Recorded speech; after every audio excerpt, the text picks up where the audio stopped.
வணக்கம். ஆகாஷவாணி. மாநில செய்திகள் வாசிப்பவர் ஜெயஸ்ரீ துரைசாமி. தலைப்புச் செய்திகள். இந்தியாவில் தயாரிப்போம் திட்டம் மூலம் வளர்ந்த நாடுகளுக்கு சவால் விடும் வகையில் நாட்டின் பொருளாதாரம் வளர்ச்சி கண்டு வருவதாக பிரதமர் திரு நரேந்திர மோடி தெரிவித்துள்ளார். இந்தியாவில் முதலீட்டிற்கான வாய்ப்புகள் குறித்து மத்திய வர்த்தக அமைச்சர் திரு பியூஷ் கோயல் இத்தாலி நாட்டு துணை பிரதமருடன் ஆலோசனை மேற்கொண்டார். தமிழக மாணாக்கரின் திறன் மேம்பாட்டு கல்வியில் மத்திய அரசு அதிக அக்கறை கொண்டுள்ளதாக தமிழக ஆளுநர் திரு ஆர் என் ரவி கூறியுள்ளார். கர்நாடக அணைகளிலிருந்து காவிரியில் வெளியேற்றப்படும் நீரின் அளவு இன்று 44,500 கன அடியாக அதிகரித்துள்ளது. நீலகிரி மாவட்டத்தில் மழை வெள்ள மீட்புப் பணிகளை மேற்கொள்ள பேரிடர் மீட்புக் குழுவினர் தயார் நிலையில் உள்ளதாக மாநில சுற்றுலாத்துறை அமைச்சர் திரு க ராமச்சந்திரன் தெரிவித்துள்ளார். இனி விரிவான செய்திகள். இந்தியாவில் தயாரிப்போம் திட்டம் மூலம் வளர்ந்த நாடுகளுக்கு சவால் விடும் வகையில் நாட்டின் பொருளாதாரம் வளர்ச்சி கண்டு வருவதாக பிரதமர் திரு நரேந்திர மோடி தெரிவித்துள்ளார். சமூக வலைதள பதிவில் இதனை தெரிவித்துள்ள அவர், இந்திய மிதிவண்டிகளுக்கு ஐரோப்பிய நாடுகளில் வரவேற்பு கிடைத்துள்ளதாக குறிப்பிட்டுள்ளார். அதேபோல் பீகாரில் தயாரிக்கப்பட்ட காலணிகள் இப்போது ரஷ்ய ராணுவத்தினரால் பயன்படுத்தப்பட்டு வருவதாகவும் இது இந்திய தயாரிப்புகளின் தரத்தை பிரதிபலிப்பதாகவும் கூறியுள்ளார். இந்திய தயாரிப்பு பொருட்களுக்கு உலக மின்னணு வர்த்தக சந்தையில் தேவை அதிகரித்துள்ளதையும் பிரதமர் சுட்டிக்காட்டியுள்ளார். நாடாளுமன்ற பட்ஜெட் கூட்டத்தொடர் வரும் திங்கட்கிழமை தொடங்குவதை ஒட்டி வரும் ஞாயிற்றுக்கிழமை அனைத்துக் கட்சி கூட்டத்திற்கு மத்திய அரசு அழைப்பு விடுத்துள்ளது. இரு அவைகளும் சுமூகமாக நடைபெற அனைத்துக் கட்சிகளின் ஒத்துழைப்பை மத்திய அரசு இக்கூட்டத்தில் கோரவுள்ளது. இக்கூட்டத்தொடர் அடுத்த மாதம் 12ஆம் தேதி வரை நடைபெறும். நடப்பு நிதியாண்டிற்கான நிதிநிலை அறிக்கையை மத்திய நிதியமைச்சர் திருமதி நிர்மலா சீதாராமன் வரும் 23ஆம் தேதி மக்களவையில் தாக்கல் செய்கிறார். பிரதமராக திரு நரேந்திர மோடி 3வது முறையாக பொறுப்பேற்ற பின் நடைபெறும் முதல் பட்ஜெட் கூட்டத்தொடர் இது என்பது குறிப்பிடத்தக்கது. இந்தியாவில் முதலீட்டிற்கான வாய்ப்புகள் குறித்து மத்திய வர்த்தகத்துறை அமைச்சர் திரு பியூஷ் கோயல் இத்தாலி நாட்டு துணை பிரதமருடன் ஆலோசனை மேற்கொண்டார். இத்தாலியின் G7 வர்த்தக அமைச்சர்களின் கூட்டத்தின் ஒரு பகுதியாக இந்த ஆலோசனை இடம்பெற்றது. இதனிடையே பிரிட்டன், ஜெர்மனி, இத்தாலி நாடுகளுடனான வர்த்தகத்தை முன்னெடுத்துச் செல்வது குறித்து அந்நாடுகளின் வர்த்தக அமைச்சர்களுடன் திரு கோயல் ஆலோசனை மேற்கொண்டார். போதைப் பொருள் தடுப்பு குறித்த தேசிய அளவிலான உயர்மட்ட ஆலோசனைக் கூட்டம் மத்திய உள்துறை அமைச்சர் திரு அமித்ஷா தலைமையில் புதுதில்லியில் நாளை நடைபெறுகிறது. போதைப் பொருள் தடுப்பு நடவடிக்கைகளில் மத்திய மாநில அரசுகள் மேற்கொள்ளும் முயற்சிகள் குறித்தும் அதனை ஒருங்கிணைப்பது குறித்தும் இக்கூட்டத்தில் விரிவாக விவாதிக்கப்பட உள்ளது. தமிழக ஆளுநர் திரு ஆர் என் ரவி மத்திய கல்வி அமைச்சர் திரு தர்மேந்திர பிரதானை புதுதில்லியில் சந்தித்து தமிழக உயர்கல்வித்துறையை அடுத்த கட்டத்திற்கு கொண்டு செல்வது குறித்து விவாதித்தார். சமூக வலைதள பதிவில் இதனை தெரிவித்துள்ள ஆளுநர், தமிழக மாணாக்கரின் திறன் மேம்பாடு மற்றும் கல்வியில் அதிக அக்கறை கொண்டுள்ள மத்திய அரசிற்கு நன்றி தெரிவிப்பதாக கூறியுள்ளார். தேசிய நல்லாசிரியர் விருதுக்கு பதிவு செய்வதற்கான கால அவகாசம் நாளை வரை நீட்டிக்கப்பட்டுள்ளதாக மத்திய கல்வி அமைச்சகம் தெரிவித்துள்ளது. பூர்த்தி செய்யப்பட்ட விண்ணப்பங்களை சமர்ப்பிக்க வரும் 21ஆம் தேதி கடைசி நாளாகும். தேர்வு செய்யப்படும் ஆசிரியர்களுக்கு விருதுகளை குடியரசுத் தலைவர் திருமதி திரௌபதி முர்மு வரும் செப்டம்பர் 5ஆம் தேதி ஆசிரியர் தினத்தன்று புதுதில்லியில் நடைபெறும் நிகழ்ச்சியில் வழங்கவுள்ளார். ஆசிரியர் தேர்வு வாரியம் நடத்தும் தொடக்கப்பள்ளி இடைநிலை ஆசிரியர் பணிக்கான தேர்வில் 1768 காலி பணியிடங்கள் அறிவிக்கப்பட்ட நிலையில் கூடுதலாக 1000 பணியிடங்கள் சேர்க்கப்பட்டுள்ளன. இத்தேர்வுகள் வரும் 21ஆம் தேதி நடைபெறுகிறது. ஜம்மு காஷ்மீரின் அமர்நாத் புனித யாத்திரைக்காக 3740 யாத்ரீகர்கள் இன்று அதிகாலை மலை அடிவாரத்திலிருந்து புறப்பட்டுச் சென்றுள்ளனர். பால்டல் மலை அடிவார முகாமிலிருந்து 1435 பேரும், பஹல்காம் முகாமிலிருந்து 2305 பேரும் புறப்பட்டனர். பால்டல் அடிவார முகாமை மத்திய அமைச்சர் திரு கிரண் ரிஜிஜு பார்வையிட்டார். மஸ்கட், ஓமனில் உள்ள மசூதியில் அடையாளம் தெரியாத ஒருவர் துப்பாக்கியால் சுட்டதில் ஒரு இந்தியர் உட்பட 6 பேர் உயிரிழந்ததாக இந்திய தூதரகம் தெரிவித்துள்ளது.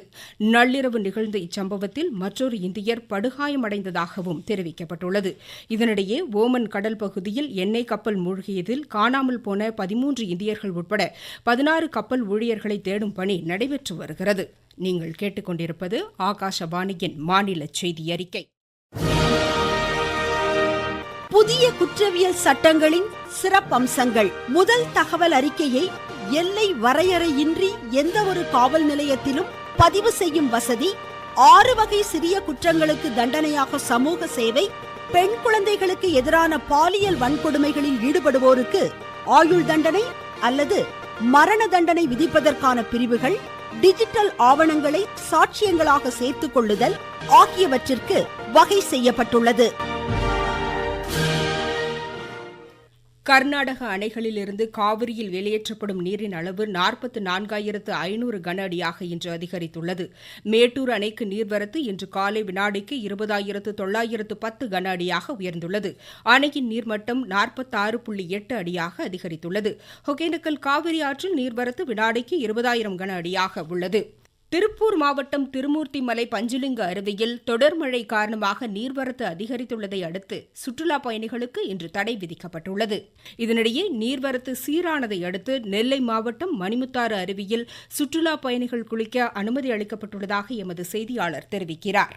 தென்மேற்கு பருவமழை தீவிரம் காரணமாக நெல்லை மாவட்ட மேற்கு தொடர்ச்சி மலைப்பகுதியில் கடந்த சில நாட்களாக கனமழை பெய்து வந்தது. மாஞ்சோலை, காக்காட்சி, ஊத்து, நாலுமுக்கு ஆகிய பகுதிகளில் 90 மில்லிமீட்டருக்கு மேல் மழை பதிவாகி வந்தது.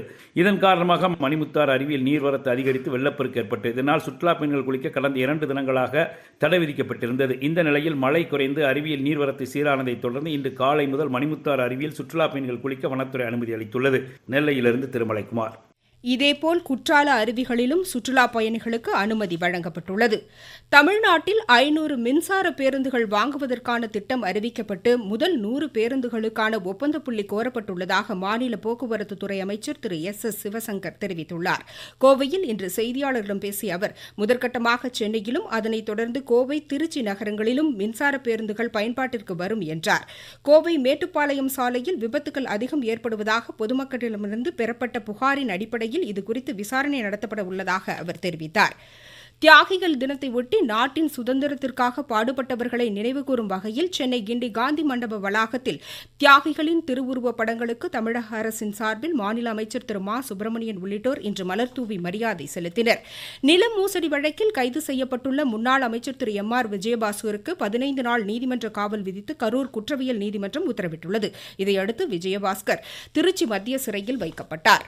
மேற்கு திசை காற்றின் வேக மாறுபாடு காரணமாக கோவை, நீலகிரி மாவட்டங்களில் இன்றும் நாளையும் மிக கனமழை பெய்யக்கூடும் என்று சென்னை வானிலை ஆய்வு மைய இயக்குநர் திரு செந்தாமரை கண்ணன் தெரிவித்துள்ளார். கனமழையை பொறுத்தவரை அடுத்த 2 நாட்களுக்கு நீலகிரி மற்றும் கோவை மாவட்ட மலைப்பகுதிகளில் ஓரிரு இடங்களில் கன முதல் மிக கனமழைக்கு வாய்ப்புள்ளது. அடுத்த 5 நாட்களுக்கு குமரி கடற்பகுதிகள், மன்னார் வளைகுடா பகுதிகள் மற்றும் அதனை ஒட்டிய தென் தமிழக கடலோர பகுதிகளிலும் கேரள, கர்நாடக கடலோர பகுதிகளிலும் சூறாவளி காற்று வீச வாய்ப்புள்ளதால் மீனவர்கள் இப்பகுதிகளுக்கு செல்ல வேண்டாம் என்று அறிவுறுத்தப்படுகிறார்கள். இதனிடையே நீலகிரி மாவட்டத்தில் மழை வெள்ள மீட்புப் பணிகளை மேற்கொள்ள 3 மாநில பேரிடர் மீட்புக் குழுவினர் தயார் நிலையில் உள்ளதாக மாநில சுற்றுலாத்துறை அமைச்சர் திரு க. ராமச்சந்திரன் தெரிவித்துள்ளார். ஒரு வார காலமாக பருவமழை மிகவும் கனமாக பெய்து வருகிறது. கேரளா பகுதியிலிருந்து இப்படி வர்ற காரணத்தினால இந்த கூடலூர் பந்தல் பகுதி கொஞ்சம் அதிகமாகும். இதுக்காக மாநில பேரிடர் நிவாரண குழுக்கள் 3 குழு வந்திருக்கு. அந்த 3 குழுல பந்தலூர் ஒரு குழுவும், கூடலூர் ஒரு குழுவும், உதகையில் ஒரு குழுவுமாக நிறுத்தப்பட்டு எப்ப எந்த பிரச்சனை வந்தாலும் உடனடியாக அதை சரி செய்து கொடுப்பதற்கு அவங்களுக்கு தேவையான உதவிகளை இந்த அரசாங்கம் தயாராக உள்ளது. கூடலூரில் கனமழை பெய்து வருவதால் சுற்றுப்புற பகுதிகள், வீடுகள் மற்றும் விளைநிலங்கள் வெள்ளத்தால் சூழ்ந்துள்ளன. தொட்டபெட்டா மலைச்சிகரம் மற்றும் ஃபைன் ஃபாரஸ்ட் சுற்றுலா தலம் தற்காலிகமாக மூடப்பட்டுள்ளது. இஸ்லாமியர்களின் மொஹரம் இன்று அனுசரிக்கப்படுவதை ஒட்டி நாகை மாவட்டம் நாகூர் தர்காவில் சிறப்பு தொழுகை நடைபெற்றது. ஆகாஷவாணி தர்மபுரி பண்பலை வானொலி நிலையத்தில் தொழில்நுட்பாளராக பணியாற்றி வந்த விஜயன் மாரடைப்பால் நேற்று காலமானார். அன்னாருக்கு வயது 52.